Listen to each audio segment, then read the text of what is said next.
اور 13 نمبر آیت تلاوت کی ہے.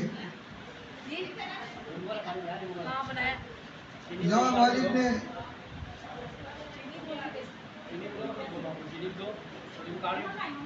اس انسان کا ذکر کیا ہے کہ جس کو مالک نے حکمت اور دانائی سکھائی تھی. فرمایا وَلَقَدْ آتَيْنَا لُقْمَانَ الْحِکْمَةَ أَنِ اشْکُرْ لِلَّهِ کہ ہم نے لقمان کو دانائی بخشی کہ اللہ کا شکر ادا کرے. آپ دیکھیں کہ وہ لوگ اس غلط فہمی کو دور کر لیں جو لقمان حکیم کو کوئی جڑی بوٹی والا حکیم سمجھتے ہیں, کوئی طبیب سمجھتے ہیں. فرمایا یہ وہ طبیب وہ حکیم نہیں تھے, بلکہ یہ وہ حکیم تھے جنہوں نے اپنے بیٹے کو اس گناہ سے آگاہ کیا کہ جس گناہ کو کرنے کے بعد دنیا بھی تباہ ہے اور آخرت بھی تباہ ہو جائے گی. فرمایا ہم نے لقمان کو دانائی بخشی کہ اللہ کا شکر کرے. وَمَن يَشْكُرْ فَإِنَّمَا يَشْكُرُ لِنَفْسِهِ اور جو شخص شکر کرتا ہے تو اپنے ہی فائدے کے لیے شکر کرتا ہے. وَمَن كَفَرَ فَإِنَّ اللَّهَ غَنِيٌّ حَمِيدٌ اور جو ناشکری کرے, مالک سے غداری کرے, اس کا کفر کرے. فرمایا غنی حمید تو اللہ بھی بے پرواہ اور سزاوار ہے. فرمایا وَإِذْ قَالَ لُقْمَانُ لِابْنِهِ وَهُوَ يَعِظُهُ يَا بُنَيَّ لَا تُشْرِكْ بِاللَّهِ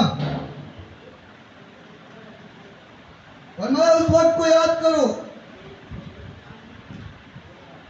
کہ جب لقمان نے اپنے بیٹے کو یہ واعظ کیا ہے, یہ نصیحت کی ہے. کیا نصیحت کی؟ یا بنیا لا تشرک باللہ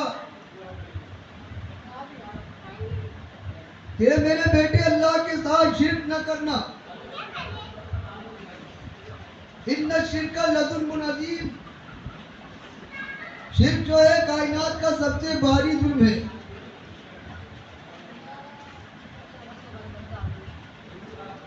آپ دیکھیں کہ جتنی بھی امتیں برباد ہوئی ہیں, تباہ ہوئی ہیں, ہلاک ہوئی, اللہ کا عذاب ان کے اوپر آیا. اس کی بڑی وجہ یہی نہیں ہے کہ ان کے اندر شرک کی خرابی تھی, شرک کی بیماری تھی, ان کے اندر شرک آ گیا تھا. انہوں نے اللہ کی ذات, اس کی صفات, اس کے حقوق اور اس کے اختیارات کے اندر اس کے بندوں کو شریک ٹھہرایا تھا. پہلی پوچھنی قوم ہے نوح علیہ السلام کی قوم, ان پر مالک کا عذاب آیا ہے تو کس بنیاد پہ آیا ہے؟ آپ دیکھیں مالک فرماتا ہے وَقَالُوا لَا تَذَرُنَّ آلِهَتَكُمْ نوح علیہ السلام اپنی قوم کو یہ دعوت دیتے ہیں کہ قوم کے لوگوں اللہ کی عبادت کرو, بندگی کرو, وہی تمہارا رب ہے. قوم نہیں مانتی ہے, قوم غیر اللہ کو پکارتی ہے, ان سے مانگتی ہے. اور اس وقت کے جو بڑے آبار و ربان ہیں وہ اپنی امت کو یہ تعلیم دیتے ہیں لا تذرن آلہتکم کہ دیکھنا اپنے ان الہوں سے ہرگز علیحدہ نہ ہونا. ولا تذرن ودا ولا سواع ولا یغوث ویعوق ونسرا اور خاص کر ود، سوا، یغوث، یعوق اور نصر سے ہرگز علیحدہ نہ ہونا. یہ تمہارے داتا ہے، یہ تمہارے مشکل کشا ہے، یہ تمہارے حاجت روا ہے، یہ تمہاری بیڑی پار لگانے والے ہیں، یہ تمہاری کھوٹی قسمت کھڑی کرنے والے ہیں. پہلی مشرک قوم نوح علیہ السلام کی قوم تھی. آپ دیکھیں پنجتن پاک کی پجاری تھی. ود، سوا، یغوث، یعوق اور نصر کو پکارتی تھی. ان پر اللہ کا عذاب آیا اس وجہ سے کہ پنجتن پاک کو پکارتی تھی، ان کی نظر و نیازیں کرتی تھی. یہ امت بھی آپ دیکھیں پنجتن ہی کہلاتی ہے.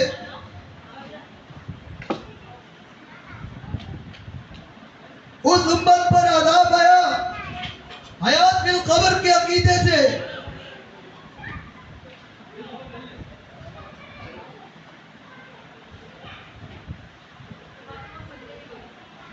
پہلی امت برباد ہوئی قبر پرستی کے ذریعے سے کہ اس کے اندر قبر پرستی کا شرک آ گیا.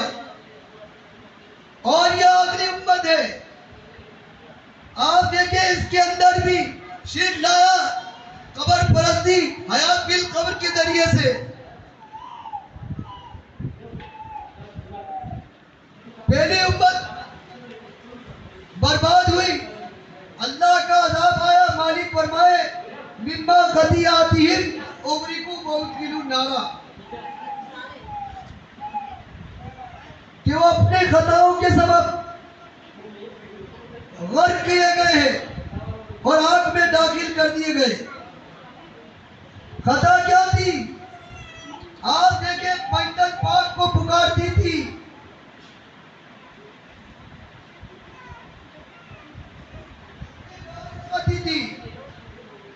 مدد میں ود، سوا، یہود اور یعوق کو پکارتی تھی. اللہ کا عذاب آیا، پوری کی پوری قوم کو مالک نے غرق کر دیا. کس وجہ سے؟ کہ اللہ کے بندوں کو اللہ کی صفت دے دی. ابن عباس رضی اللہ عنہ روایت کرتے ہیں کہ یہ جو 5 بندے تھے یہ قوم نوح کے صالحین تھے، نیک لوگ تھے. فرمایا فلما ماتوا عقبوا علی قبورہم، جب یہ مر گئے تو لوگ ان کی قبروں سے وابستہ ہو گئے.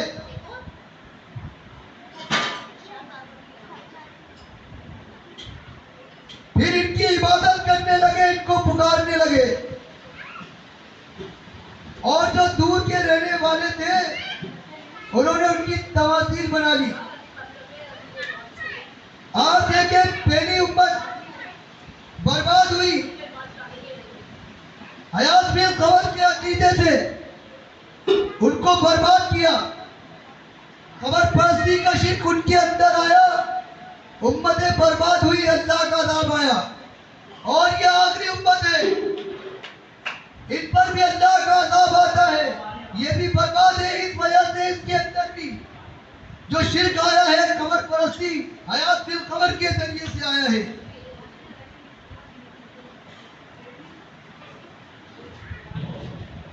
آپ دیکھیں کہ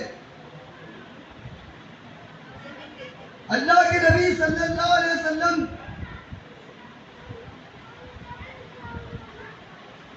نے فرمایا، جندب رضی اللہ عنہ روایت کرتے ہیں کہ نبی علیہ السلام فرماتے ہیں کہ الا وَإِنَّ مَنْ كَانَ قَبْلَهُمْ كَانُوا يَتَّخِذُونَ قُبُورَ أَنْبِيَائِهِمْ وَصَالِحِهِمْ مَسَاجِدَ. لوگوں کان کھول کر سن لو کہ جو تم سے پہلے لوگ گزرے ہیں انہوں نے اپنے انبیاء اور اپنی صالحین کی قبروں کو سجدہ گاہ بنا لیا تھا.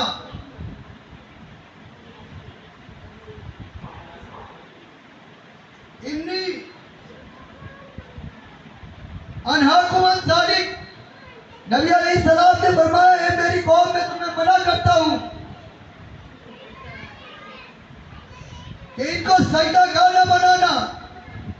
پہلی امت آپ دیکھیں اس کو سجدہ گاہ بناتی ہے، عذاب آتا ہے. اور یہ امت قبر والے کو پکارتی ہے، ان کے آگے سجدہ ریز ہوتی ہے، ان کے آگے واسطے وسیلے ہیں. اس امت میں بھی جو عذاب آیا ہے اسی قبر پرستی کے ذریعے سے آیا ہے. نبی اللہ کے نبی صلی اللہ علیہ وسلم نے آپ دیکھیں کس طرح سے ان کے اوپر پابندی لگائی ہے.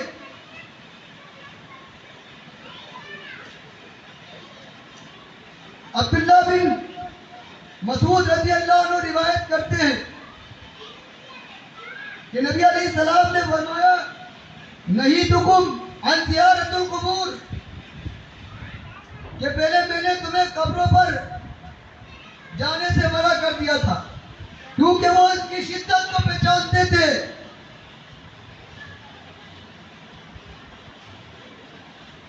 کہ قبر سے پچھلی امتیں برباد ہوئی ہیں، اس حیات بالقبر سے شرکیات تعلیم دی گئی ہے، لوگوں کو گمراہ کیا گیا ہے. تو صحابہ کرام کے اندر جب اس بات کو باور کرا دیا گیا قبر کے حوالے سے اور وہ مطمئن ہو گئے اس حوالے سے، فرمایا فزوروا، اللہ کے نبی نے ان سے فرمایا اب تم قبرستان جایا کرو. فَإِنَّهَا تُزَهِدُ فِي الدُّنْيَا وَتُذَكِّرُ الْآخِرَةَ، اب تم قبرستان جایا کرو، اب تمہارا عقیدہ صحیح ہو گیا ہے، اب تم قبر والوں کے لیے تم قبر والوں کو یہ سمجھتے ہو کہ یہ تمہاری دعاؤں سے غافل ہے، اب تم یہ سمجھتے ہو یہ ہماری طریقے سے بنتے ہیں، اب تم یہ سمجھتے ہو اب ان کے اندر جان کی رغبت بھی باقی نہیں ہے. فرمایا فزوروا، اب تمہارا معاملہ درست ہو گیا ہے، اب تم جایا کرو. فَإِنَّهُ تُزَهِدُ فِي الدُّنْيَا وَتُذَكِّرُ الْآخِرَةَ، قبرستان جانے سے کیا ہوگا؟ فرمایا دنیا سے بے رغبتی اور آخرت کی یاد تازہ ہوگی. آج قبرستان جایا جاتا ہے عبرت حاصل کرنے کے لیے نہیں بلکہ ان کو پکارنے کے لیے، ان سے مانگنے کے لیے. اللہ کے نبی نے فرمایا کیا؟ دنیا سے بے رغبتی اور آخرت کی یاد تازہ ہو. اللہ کے نبی صلی اللہ علیہ وسلم نے قبروں کو زمین کے برابر کرنے کا حکم دیا ہے کیونکہ یہی شرک کا تعلیم دیتی ہے. 90% شرک اس حیات بالقبر کے عقیدے سے نکلتا ہے، اس قبر پرستی کے ذریعے سے نکلتا ہے. اسی لیے اللہ کے نبی صلی اللہ علیہ وسلم نے فرمایا کہ قبریں زمین کے برابر ہو، یہ سر نہ اٹھائیں.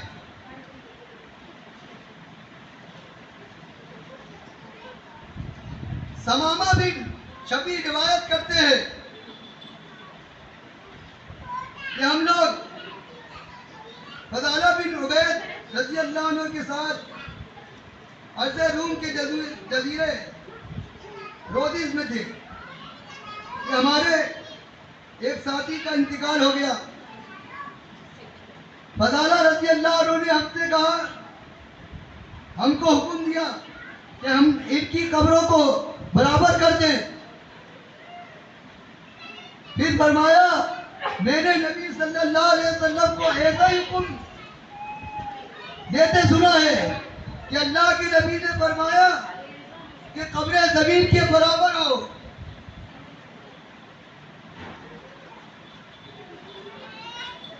اللہ کے نبی کا فرمان ہے جابر رضی اللہ عنہ روایت کرتے ہیں، دیکھیں بہت سنگین معاملہ ہے اس قبر کا. اللہ کے نبی کتنی بینڈ لگاتے ہیں کہ قبر زمین کے برابر کر دو، قبروں کو سجدہ گاہ نہ بناؤ، کیونکہ یہ شرک کی تعلیم دیتی ہے. فرمایا اللہ کے نبی نے فرمایا قبروں کو پختہ بنانے سے منع فرمایا ہے. جابر رضی اللہ عنہ روایت کرتے ہیں، نہا رسول اللہ صلی اللہ علیہ وسلم، نبی علیہ السلام نے فرمایا ان یجسس القبر وَيُبْنَى عَلَيْهِ وَيُخَدَ عَلَيْهِ، کہ اللہ کے نبی صلی اللہ علیہ وسلم نے منع فرمایا ہے قبروں کو پختہ بنانے سے، یعنی پکی بنانے سے، اور قبر کے اوپر کوئی عمارت بنانے سے، یا وہی یوں قضا نہیں، یا اس کے اوپر بیٹھا جائے. آپ دیکھیں کس طرح سے اللہ کے نبی صلی اللہ علیہ وسلم نے بینڈ لگایا ہے. کیوں؟ اس کے ذریعے امتوں کے اندر شرک داخل ہوا ہے. پہلی امت برباد ہوئی ہے تو اسی قبر پرستی کی وجہ سے.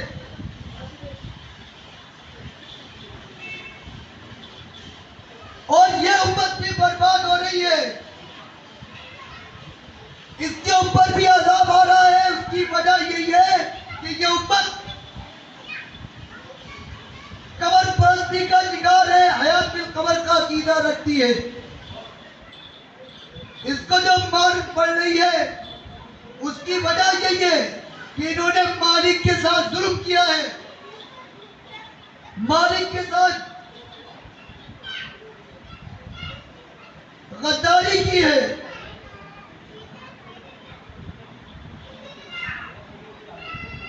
آپ دیکھیں کہ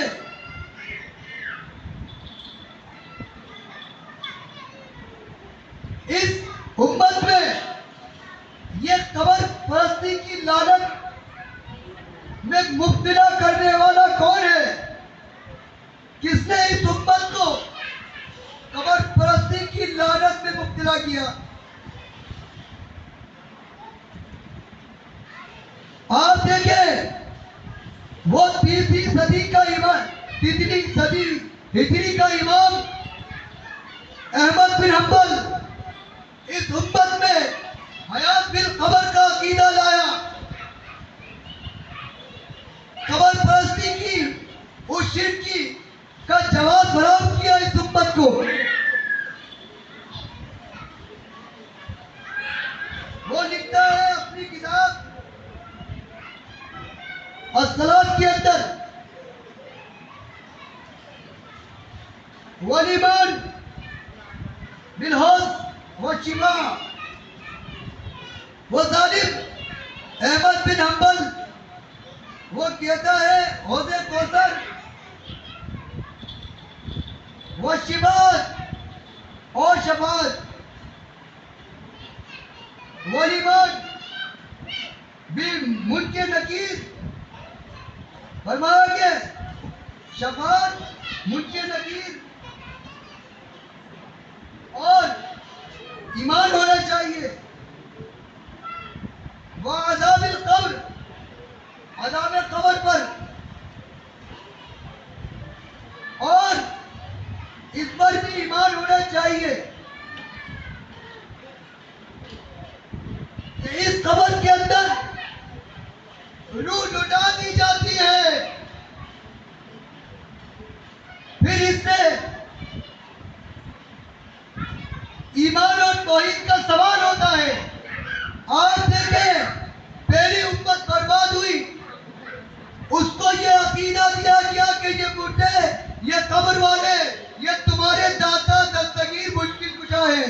ان کو زندہ کیا گیا، زندہ ہونے کے بعد وہ ان کے داتا بنے، ان کے دستگیر، ان کے مشکل کشا بنے. اس امت کو بھی حیات بالقبر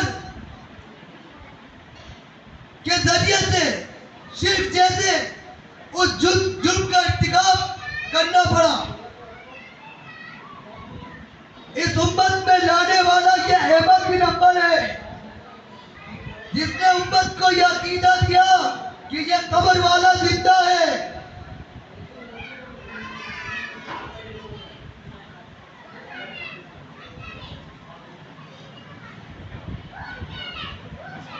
اس کے بعد آپ دیکھیں، جب مردہ زندہ ہو گیا، دیکھنے والا سننے والا ہو گیا، سب سے پہلے اللہ کے نبی صلی اللہ علیہ وسلم کو اس قبر میں زندہ مانا گیا۔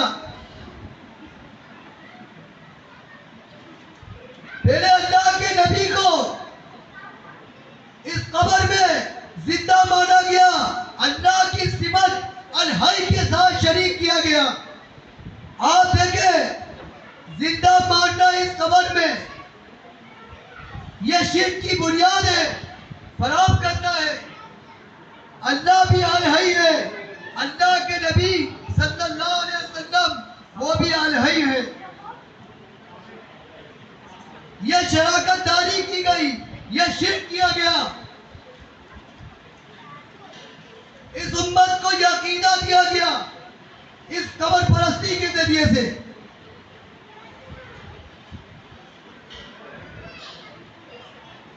سب سے پہلے اللہ کے نبی صلی اللہ علیہ وسلم کو زندہ کیا گیا۔ قرآن کہے انکا میت و انہم میتون، اے نبی آپ کو بھی موت آنی ہے اور یہ ایک دن سب مرنے والے ہیں۔ لیکن آپ دیکھیں، اللہ کی کتاب کے خلاف وہ ظالم احمد بن حنبل لکھتا ہے، اس پر ایمان ہونا چاہیے کہ اللہ تبارک و تعالیٰ روحوں کو جسموں میں واپسی لوٹا دیتا ہے، یہ زندہ ہو جاتا ہے۔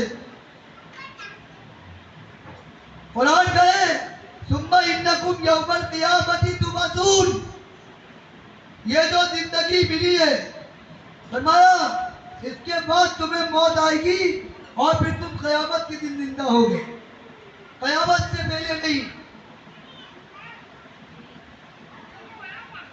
پھر آپ دیکھیں اس عقیدے کو، اس حیات قبر کے عقیدے کو اتنا عروج حاصل ہوا کہ دیوبندیوں نے ایک کتاب لکھی، اصحاب الحرمین کے جواب میں۔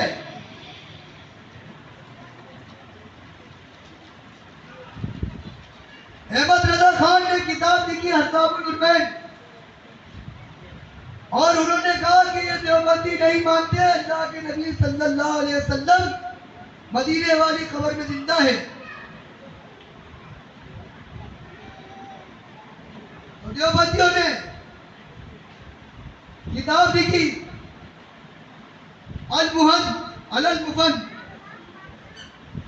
جو کہ اصحاب الحرمین کے جواب میں لکھی گئی،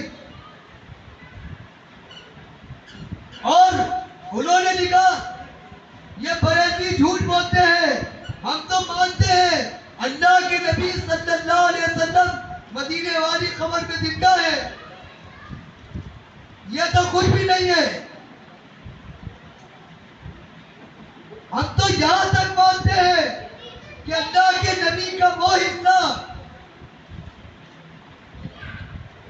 جو آپ کے جسم مبارک کو مس کر رہا ہے، چھو رہا ہے، علی الاطلاق خانہ کعبہ اس کی کرسی اور عرش سے افضل ہے۔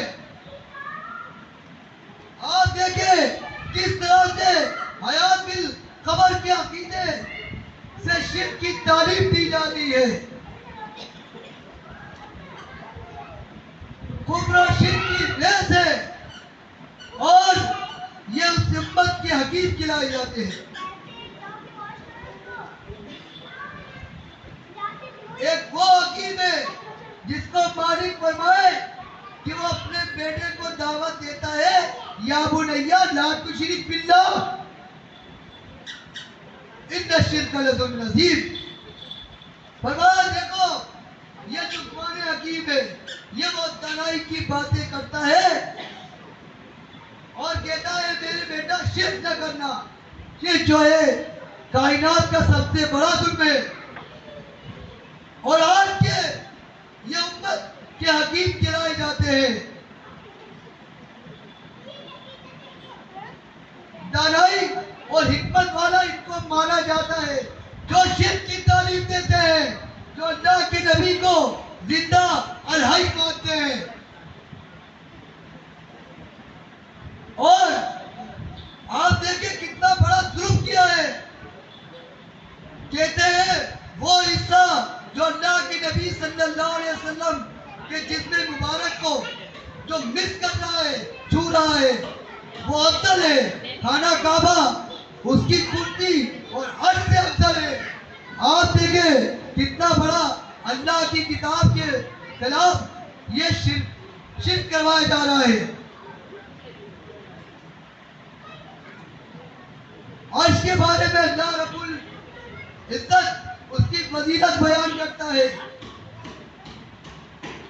فرمایا ان ربکم اللہ الذی خلق السماوات والارض فی ستۃ ایام، بے شک تمہارا رب اللہ ہے جس نے 6 دن میں زمین اور آسمان کو پیدا کیا۔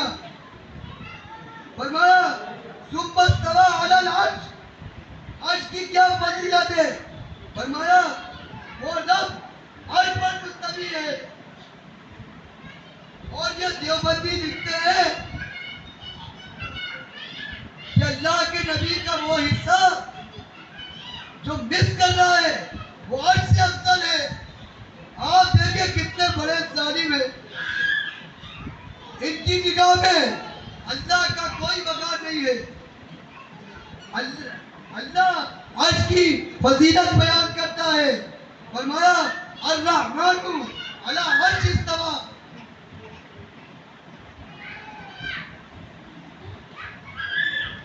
وہ بڑا مہربان عرش پر قائم ہے۔ وَهُوَ رب العرش العظیم، وہ بڑی عظمت والے عرش کا مالک ہے۔ آپ دیکھیں عرش کی کتنی فضیلت بتائی جاتی ہے۔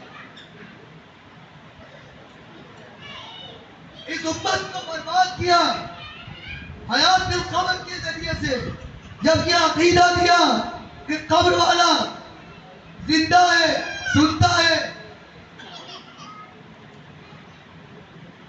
پھر آپ دیکھیں اس امت کا کیا حال ہوا ہے، کیونکہ انہوں نے اللہ کے ساتھ غدر کیا ہے۔ جب یہ عقیدہ آ گیا کہ روح لوٹا دی جاتی ہے، مردہ زندہ ہو جاتا ہے، پھر آپ دیکھیں شرک کا وہ چور دروازہ جس کو اللہ کے نبی صلی اللہ علیہ وسلم نے بند کر دیا تھا، اموات نہیں پایا۔ فرمایا یہ مردہ ہے، ان کے اندر جان کی رمق بھی باقی نہیں۔ اس چور دروازے کو جب کھولا ہے، اس کے بعد کیا ہوا ہے وہ آپ کے سامنے ہے۔ تبلیغی نصاب آپ اٹھائیے اور فضائل حج میں زکریا تانویر بھی لکھتے ہیں کہ یہ شاہ احمد رفاعی جب اللہ کے نبی کی قبر کے پاس گیا ہے اور 2 اشعار اس نے پڑھے،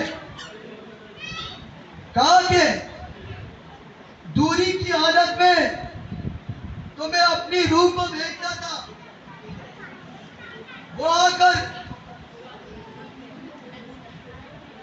آپ کے دست مبارک کو بوسہ دیا کرتی تھی، چما کرتی تھی۔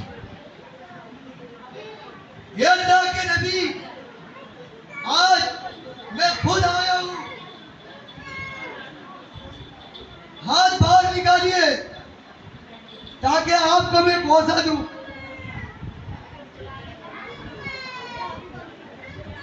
وہ لکھا ہے پھر قبر شریف سے اللہ کے نبی نے دست مبارک یعنی ہاتھ باہر نکالا اور شاہ احمد رفاعی نے اس کو بوسہ دیا. آپ دیکھیں حیات بن قمر کے ذریعے سے کس طرح سے شرک کی تعلیم دی جا رہی ہے. پہلی امت جو برباد ہوئی آپ دیکھیں اس قبر پرستی کے شرک کی وجہ سے, اور آخری امت کو بھی برباد کیا جا رہا ہے اس قبر پرستی کی شرک کی وجہ سے. اس حیات بن قمر کی ذریعے سے اس امت کو برباد کیا جا رہا ہے. لکھتے ہیں کہ اللہ کے نبی نے ہاتھ باہر نکالا اور شاہ احمد رفاعی نے ان کو بوسہ دیا, اور اس وقت مسجد نبوی میں 90,000 کا مجمع تھا. کس طرح سے اللہ کی کتاب کے خلاف آپ دیکھیں عقیدہ کرا گیا ہے. وہاں پر عبد القادر جیلانی بھی موجود تھے. اللہ کے نبی کی تو یہ دعا ہے,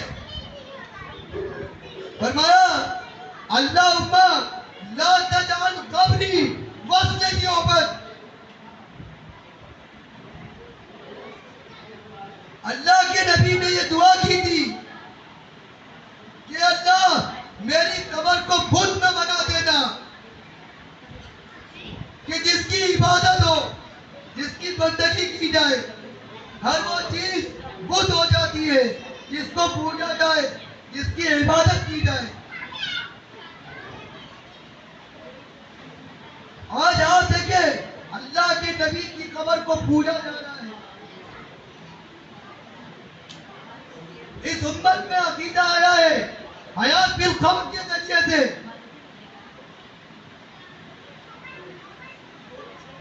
فضائل حج میں لکھا ہے شیخ نجم الدین اصفہانی مکہ مکرمہ میں ایک بزرگ کے جنازے میں شریک ہوئے. جب لوگ ان کو دفن کر کے جا چکے تو تلقین کرنے والے نے قبر کے پاس بیٹھ کر تلقین کی.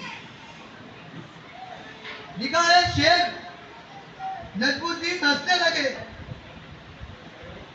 اور ان کی عادت ہنسنے کی نہیں تھی لیکن پھر بھی ہنسنے لگے. خادموں نے ہنسنے کی وجہ پوچھی کہ حضرت کیوں ہنس رہے ہو, تو شیخ نے ان کو جھڑک دیا. پھر کئی دن کے بعد فرمایا میں اس لیے ہنسا تھا کہ جب تلقین کرنے والا قبر پر تلقین کے لیے بیٹھا تو میں نے ان بزرگ کو جو دفن کیے گئے تھے یہ کہتے ہوئے سنا کہ دیکھو جی حیرت کی بات ہے, ایک مردہ زندے کو تلقین کرتا ہے. شیخ نجم الدین یوں ہنستے تھے کہ مردہ اس تلقین کرنے والے کو کہہ رہا ہے. آج دیکھیں اس امت میں کس طرح سے قبر پرستی کے ذریعے سے حیات بن قمر کے ذریعے سے شرک کی تعلیم دی جاتی ہے. یہ مردہ گیٹ پیتا ہے, اس کو تلقین کرتا ہے.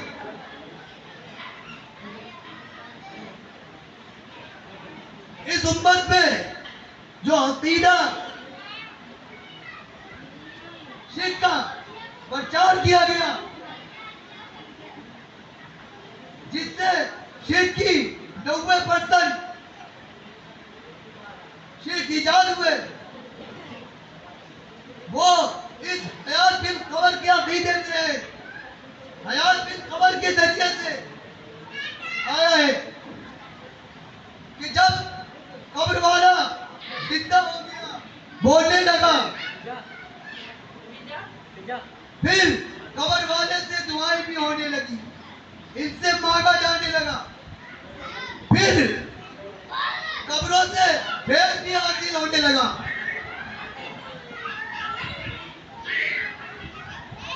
پھر قبر والا بتانے لگا کہ تیرے ہاں لڑکا ہوگا. حکایت ہے اولیاء میں لکھا ہے شاہ ولی اللہ جب بطن مادر یعنی مادر رحم میں تھے، ان کے والد شاہ عبد الرحیم ایک دن خواجہ قطب الدین بختیار کاکی کے مزار پر حاضر ہوئے اور مراقبہ اور ادراک بہت تیز تھا، یعنی خبر والے نے بہت تیزی سے ادراک کر لیا، پہچان لیا. پھر شاہ عبد الرحیم سے کہا، خواجہ بختیار کاکی نے فرمایا کہ تمہاری زوجہ حاملہ ہے، اس کے پیٹ میں قطب الاقدام ہے. آپ دیکھیں کس طرح سے اللہ کی کتاب کے خلاف شرک کیا جا رہا ہے. کہ قبر والا پہچان لیتا ہے کہ مادر رحم میں کیا ہے. علم غیب کی وہ صفت جو اللہ کی ہے اس قبر والے کو عطا کر دی جاتی ہے. کہا کہ بختیار کاکی نے بتا دیا کہ تمہاری جو زوجہ تمہاری بیوی جو ہے وہ حاملہ ہے اور اس کے پیٹ میں قطب الاقدام ہے. اس کا نام قطب الدین احمد رکھنا، نام بھی بتا دیا. اقرار اور تسلیم فرمایا. شاہ عبد الرحیم نے اقرار اور تسلیم فرما دیا اور گھر آ کر ڈھونڈ گئے. ایک روز شاہ صاحب کی زوجہ نماز میں تھی. جب انہوں نے دعا مانگی تو ان کے ہاتھوں میں دو چھوٹے ہاتھ نمودار ہوئے. آپ دیکھیں شاہ ولی اللہ پیدائشی کا کرامات لے کر آئے، کیونکہ قبر والے نے بختیار کاکی نے بتا دیا تھا تیرے گھر میں قطب الاقدام ہوگا. وہ ڈر گئی کہ یہ دو ہاتھ باہر ہو گئے. شاہ صاحب نے فرمایا گھبراؤ نہیں، برابر تمہارے پیٹ میں ولی اللہ ہے. آپ دیکھیں خبر والے نے سب کچھ بتا دیا. مالک فرمائے وَهُمْ عَنْ دُعَائِهِمْ غَافِلُونَ، یہ تمہاری دعاؤں سے غافل ہے. لیکن آپ دیکھیں کس طرح سے قبر پرستی کے ذریعے سے اس شرک کا پرچار کیا جا رہا ہے کہ قبر والا عالم الغیب ہے.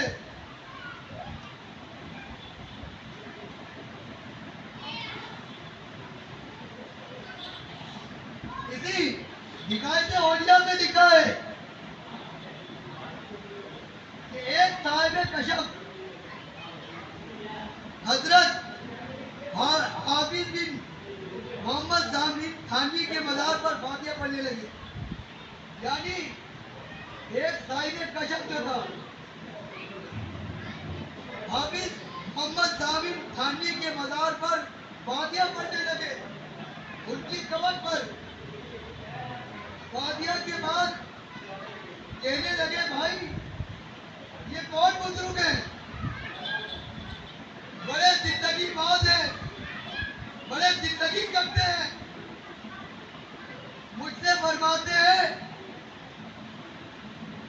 کہ جاؤ کسی مردہ کی قبر میں فاتحہ پڑھو، یا زندوں میں فاتحہ پڑھنے آئے ہو. میں نے لوگوں سے کہا کیا بات ہے؟ لوگوں نے بتایا کہ بھائی یہ شہید ہے، شہید قبر میں زندہ ہوتا ہے.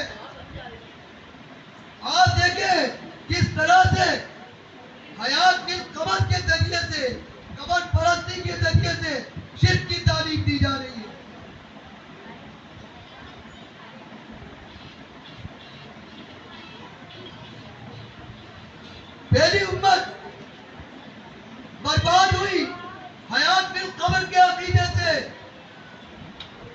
قبر پرستی کے ذریعے سے، پشتن پاک کی پجاری بنی، بد سبا یہود و نظر ان کو پکارتی تھی، اور یہ امت بھی پشتنی ہے۔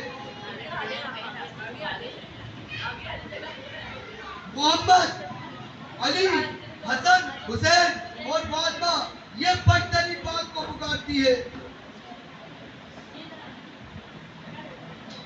اس امت میں شرک آیا حیات کے قبر کے ذریعے سے،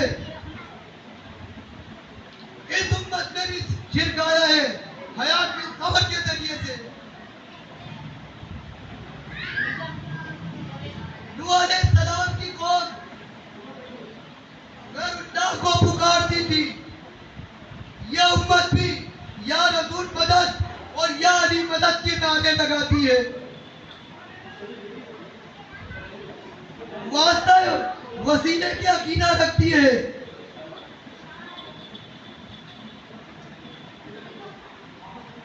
آپ دیکھیں کہ اس امت کی رگ رگ میں شرک کی نجاست میں لپیٹ دیا گیا ہے اس امت کو،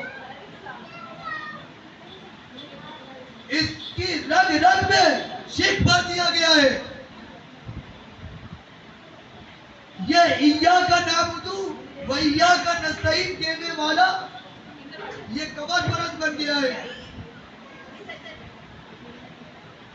نماز میں یہ اقرار کرتا ہے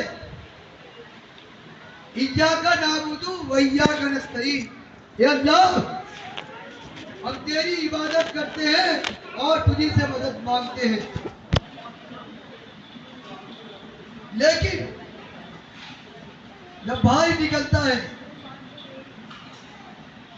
ٹھوکر لگ جائے، کوئی پریشانی آ جائے، پھر اس کی زبان سے بے ساختہ یہ نکلتا ہے یا رسول مدد یا علی مدد، قبر والے کو پکارتا ہے،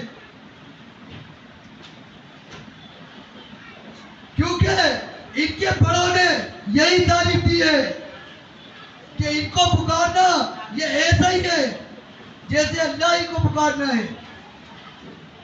اور وہ ظالم محمود الحسن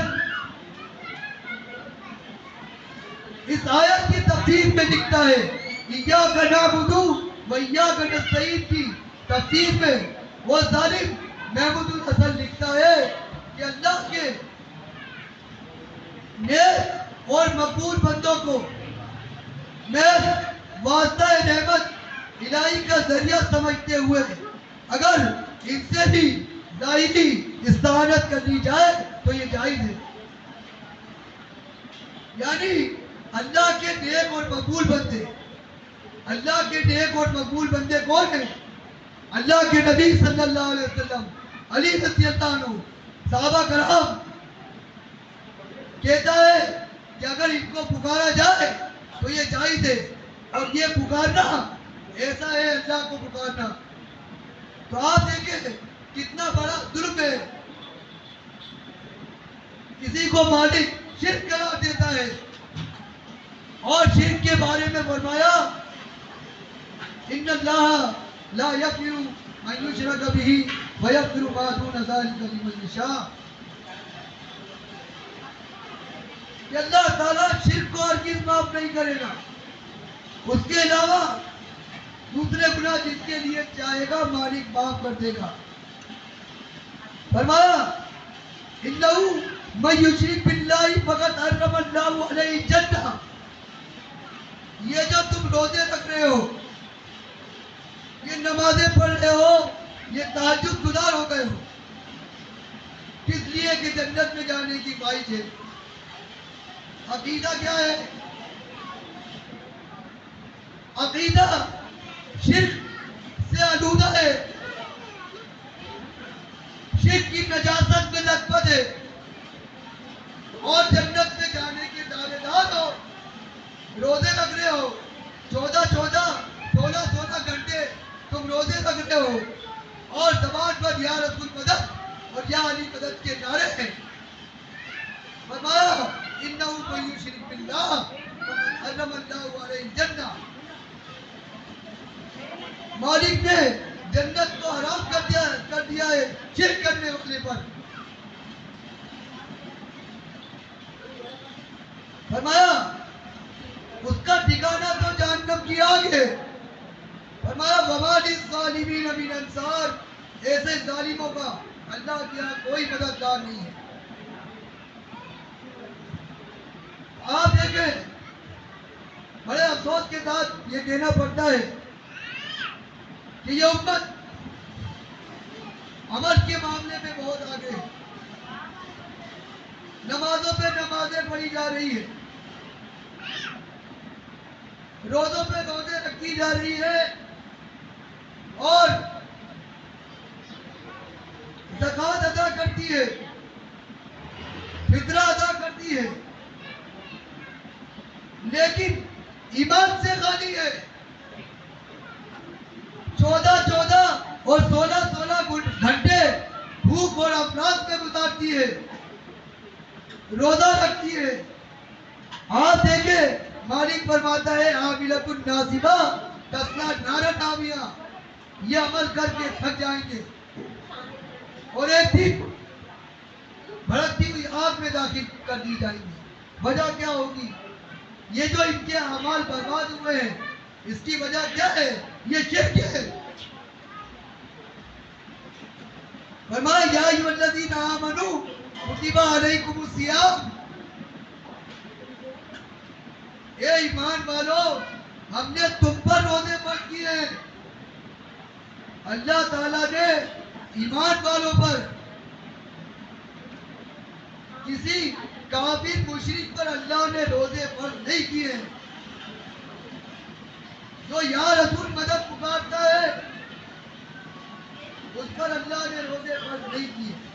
جو واسطہ وسیلے کا عقیدہ رکھتا ہے اس پر اللہ نے روزے فرض نہیں کیے.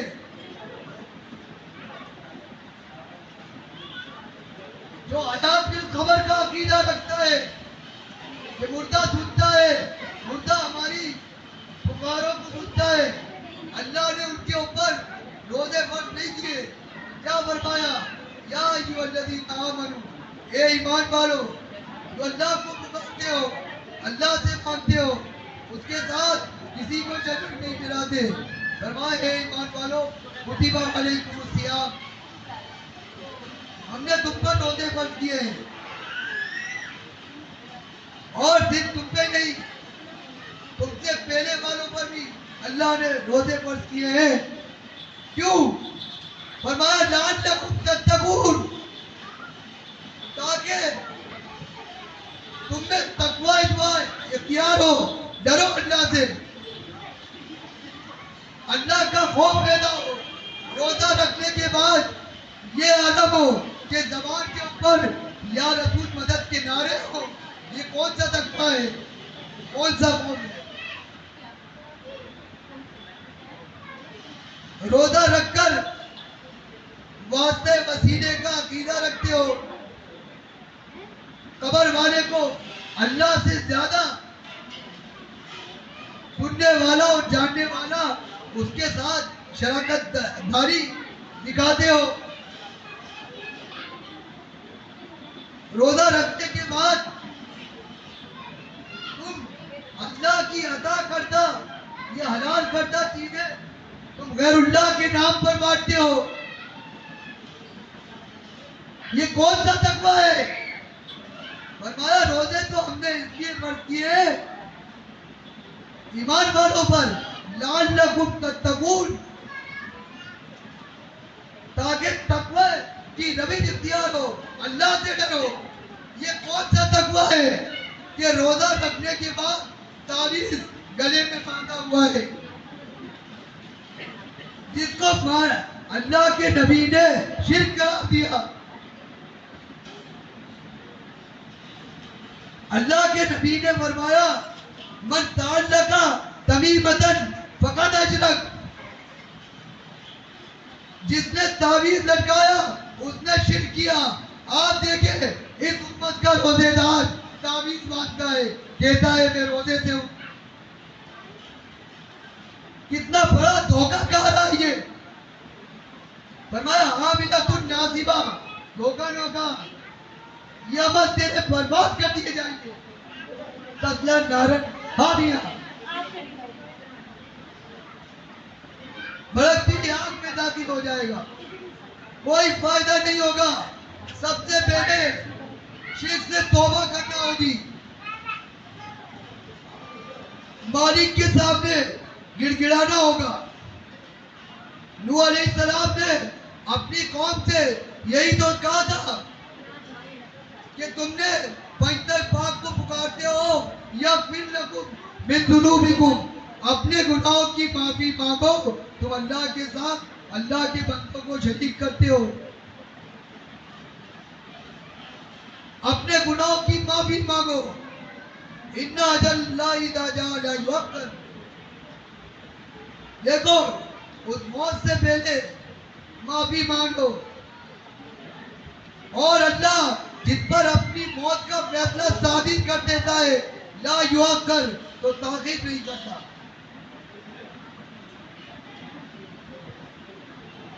آپ دیکھیں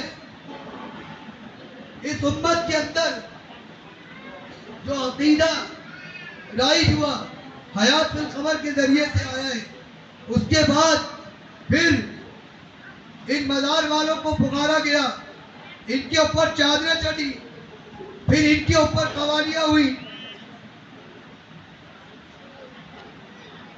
پھر غیر اللہ کی نظر و نیازیں ہوئی.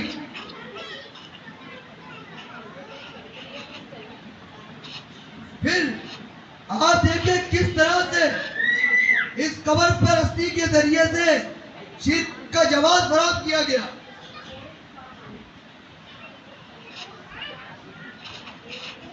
آپ دیکھیں جیسے عیسائیوں نے عیسیٰ علیہ السلام کو اللہ کا بیٹا بنایا، ذات اللہ کی ذات میں شرک کیا. آپ دیکھیں اس امت میں کیا کیا. یہ روزہ رکھنے والا یہ شرک کی نجاست میں لت پت، اس کا کیا عقیدہ ہے؟ اس نے کیا کیا؟ اس نے اللہ کے نبی صلی اللہ علیہ وسلم کو نور من نور اللہ کا عقیدہ گڑا رکھ لیا کہ اللہ کے نبی اللہ کی ذات سے جدا ہوئے ہیں. یہ شرک کرنے کے بعد پھر بھی یہ روزے دار کھلاتا ہے. کتنا بڑا ظالم ہے یہ.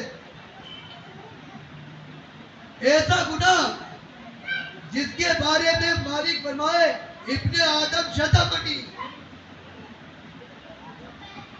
کہ یہ آدم کی اولاد مجھے گالی دیتا ہے جب یہ ذات کا عقیدہ رکھتا ہے، ذات کا شرک کرتا ہے.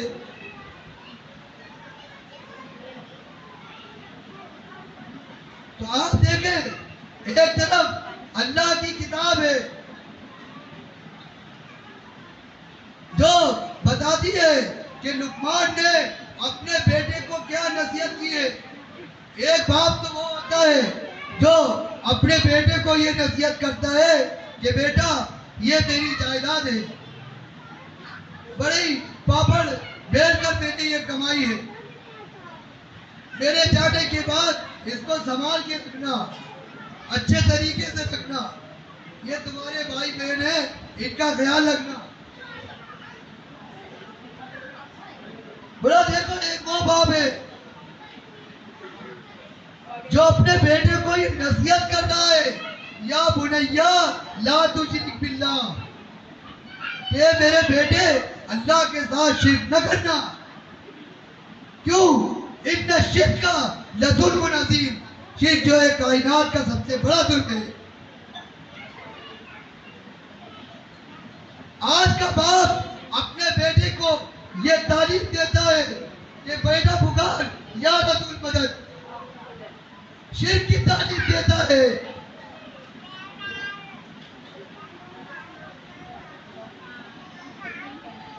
یا علی مدد پکار،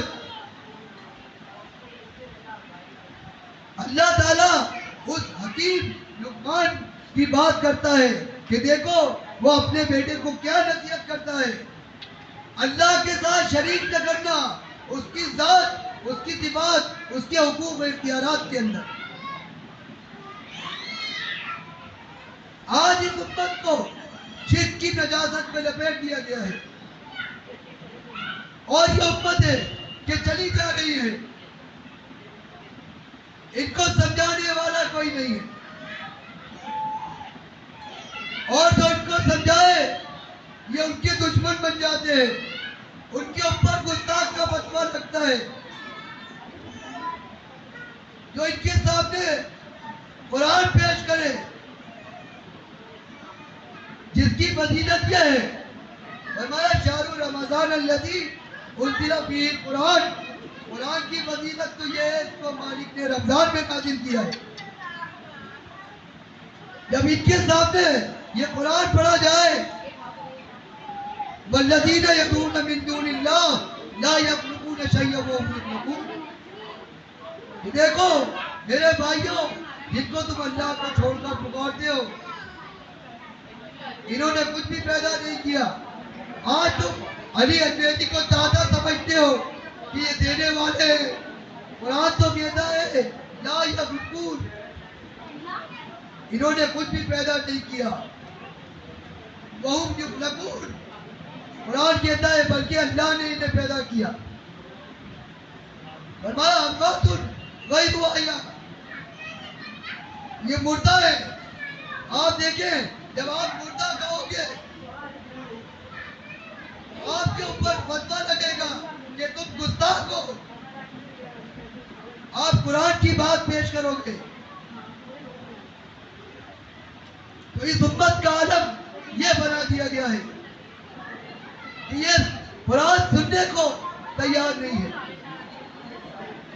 اس رمضان کے مہینے میں قرآن کی تلاوت تو کرتے ہیں، قرآن کو برکت اور ثواب سمجھ کر پڑھتے تو ضرور ہے، لیکن جو مالک نے جس مقصد کے لیے نازل کیا ہے ہدی للناس، کہ اس میں ہدایت ہے، یہ ہدایت کے لیے مالک نے اتاری ہے، اس ہدایت کو حاصل کرنے کے لیے یہ تیار نہیں ہے۔ آپ دیکھیں ایک طرف اللہ کی کتاب ہے اور دوسری طرف یہ آبار و ربان کا دین ہے، جنہوں نے اس امت کو قبر پرستی کی لعنت کو مبتلا کیا ہے۔ اللہ تبارک و تعالی ہمیں قرآن و حدیث کی باتوں کو مان لینے اور اس پر عمل کرنے کی توفیق اور ہمت عطا فرمائے۔ اقول قولی ھذا استغفر اللہ لی و لکم ولسائر المسلمین۔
ہے